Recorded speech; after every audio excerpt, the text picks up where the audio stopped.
Hi and welcome back. Up to now, we learned how to create EPS and OBS and how to link EPS and OBS. Okay. Now, after EPS and OBS, next important thing which we need to do is to create calendar for our project. Okay. So let's start.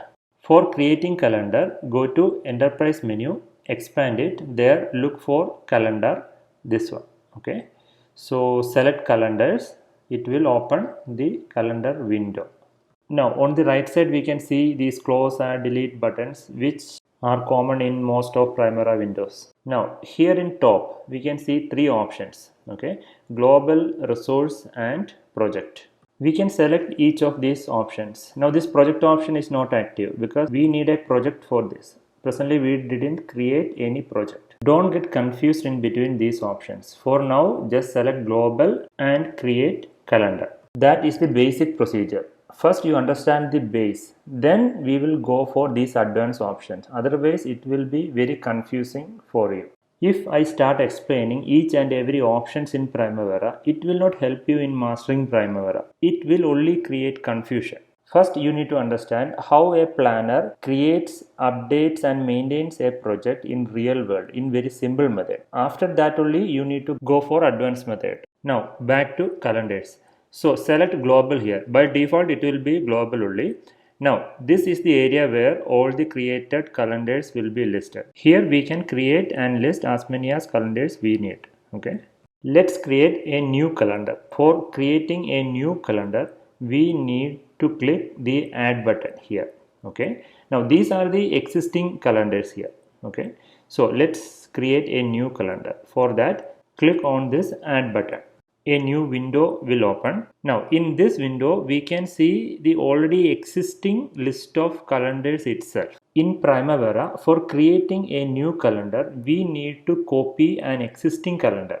Then we need to modify that copied calendar according to our requirement. For better understanding, let me give you an example. In your computer, for creating a new folder, we have many options such as right click menu, keyboard shortcut, etc. Suppose if those options are disabled, what we will do for creating a new folder? We can simply copy an existing folder, right? Then we can modify that according to our need.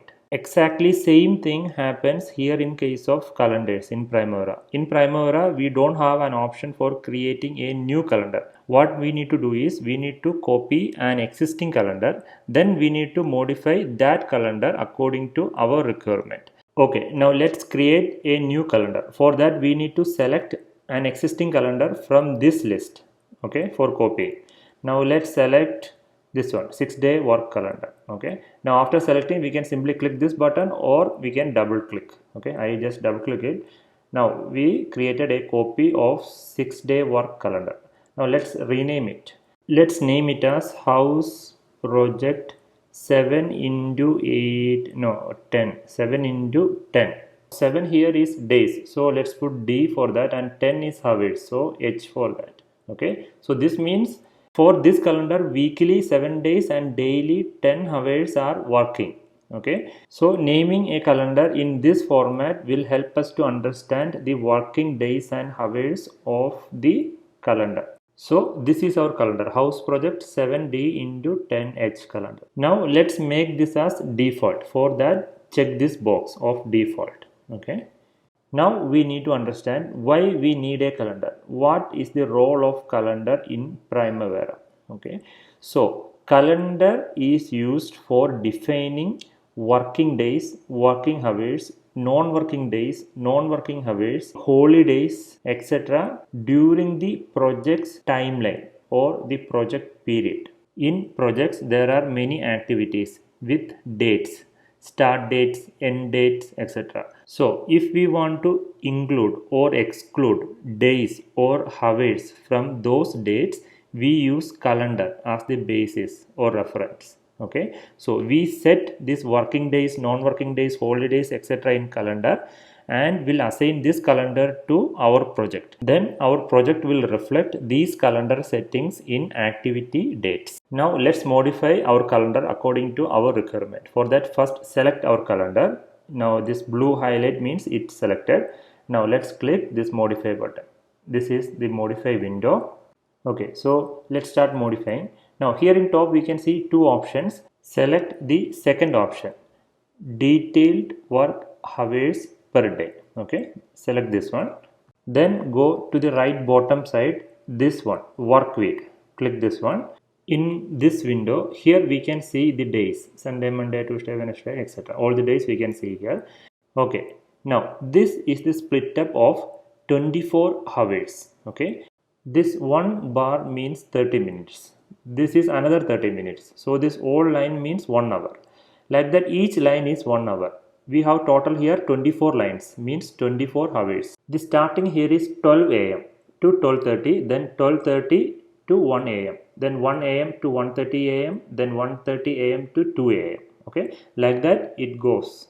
Here these gray bars are non-working hours and these white bars are working hours. Our first step in modifying a calendar is to convert all days to non-working. Okay, for that first we need to select all these days. First select Sunday, then press shift key in our keyboard, then select the last day, Saturday. It will select the all days. Okay. Next is to select all these work hours bars.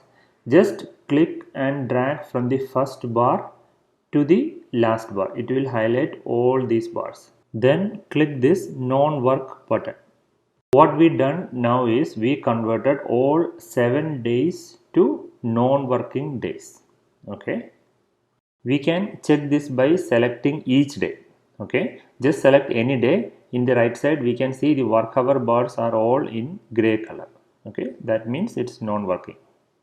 Our calendar is 7 days into 10-hour working calendar. Okay, next we need to set the 10 hours working. Now we need to define that 10 hour in this calendar. When will this 10 hour start? When will this 10 hour ends? Okay, for that first we need to select all these 7 days because 7 days are working, right? So again let's select all these 7 days. Okay, now let's assume our 10 hours starts from 8 o'clock in morning. We select from the starting point 8 a.m. Okay, then we will count. This is 1 hour, then 2, 3, 4, 5, 6, 7, 8, 9, 10. Now 10 hour completed. Let's make it work by clicking this button. So we set timing for all the 7 days. We can check it from here by selecting each day. We can see here work start from 8 to 6. Okay. Now let's add 1 hour lunch break. Okay, from 12 to 1 p.m. For doing that, first we need to select all these days. Okay, so I'm selecting all these days. Now let's select from 12 to 1, then make it non-work. Okay, so 12 to 1 is lunch break now. Now we need to extend that 1 hour from 6 to 7. Okay, let's select it and make it work. Okay, so now our working time is from 8 a.m. to 7 p.m. Okay, this is how we initially set working days and hours in a calendar. Okay, our calendar is 7 days. Now suppose we need calendar with some day as holiday. What we'll do is we need to select that day, then select all these work hours, then click non-work. Okay, so according to our requirement we can set working days and hours here in this window. Okay, now let's close this. So we defined our work week details. Okay, in Primavera there is an option for double checking the work hours detail which we entered. Okay, now first we selected this option, detailed work hours per day. Now we need to select this one, total work hours per day. Okay, then we need to click this work week button. Here we can see the total working hours for each day. From here we can double check whether all days are set to 10 hours or not. Okay, now let's close this window. Next we need to select this button, time periods. Okay, click that, it will open this window. Here we need to change this hours per day. Now it's 8. Our hours per day is 10. So let's set it as 10. Now this will not automatically change. We need to change this manually. Here we need to set hours per day only. Ignore these other options. It will be very confusing if I explain all these options. So let's keep it simple. Later I will explain the applications of this. Okay. So always remember to change the hours per day here according to our calendar hours which we set earlier. Okay. Now let's close this. There may be public holidays which may affect our project. So in calendar there is option for setting public holidays. For example, if 5th January is public holiday, we need to select it and click this non-work. Okay. So just select the day, then click this non-work button for making it a non-work or holiday. We can change the months here using this button. Okay. When we click here in this month, it will show this year overview. Then we can change years using these arrow marks, okay, like this. Now again when we click this year, it will change to the month view.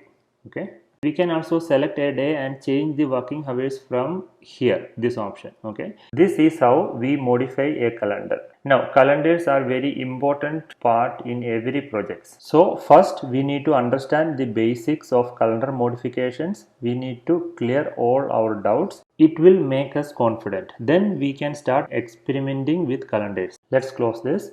Okay, so I hope you understand how to create and modify a calendar. We can create as many as calendar we want according to our requirement. If you have any doubt in this session, let me know.